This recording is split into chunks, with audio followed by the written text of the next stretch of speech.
চুনকাম হলো না। ইংল্যান্ডের বিরুদ্ধে তৃতীয় টেস্ট জিতে মান রক্ষা করল শ্রীলঙ্কা। সোমবার ম্যাচের পঞ্চম দিনে জয়ের জন্য শ্রীলঙ্কার দরকার ছিল ১২৫ রান। ইংল্যান্ডের দরকার ছিল ৯ উইকেট। এদিন একটির বেশি উইকেট ফেলতে পারেনি ইংল্যান্ড। প্রথম নিঃশঙ্ক ১৭ রান করে শেষ পর্যন্ত থেকে জিতিয়ে দেন শ্রীলঙ্কাকে।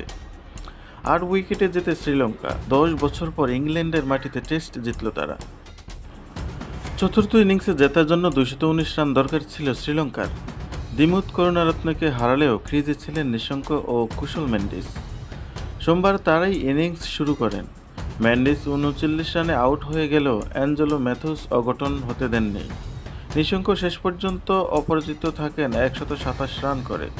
১৩টি ৪ এবং ২টি ৬-এর সাহায্যে ১২৩ বলে ইনিংস সাজিয়েছেন তিনি।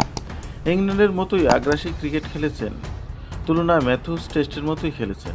তার কাজ ছিল নিঃশঙ্ককে সঙ্গ দেওয়া। সেই দায়িত্বই ভালোভাবেই পালন করেন। অপরাজিত থাকেন ৬১ বলে ৩২ রান করে। প্রথম ইনিংসে অধিনায়ক অলি পোপের ১৭ রানে ভর করে ৩২৫ রান করে ইংল্যান্ড। সেই রানের জবাবে শ্রীলঙ্কা তোলে ২৬৩ রান। কিন্তু দ্বিতীয় ইনিংসে ইংল্যান্ডের ইনিংস শেষ হয়ে যায় ১৫৬ রানে। লাহিরু কুমারা এবং বিশ্ব ফার্নান্দো মিলে ইংরেজ ব্যাটারদের বিপদে ফেলে দেন।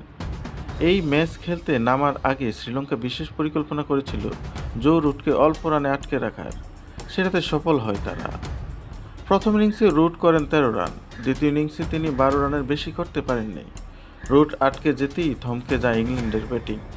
প্রথম ইনিংসে পোপের ১৭ রান বাঁচিয়ে দিয়েছে, কিন্তু দ্বিতীয় ইনিংসে জেমি স্মিথ চেষ্টা করলেও রক্ষা করতে হতে পারেননি।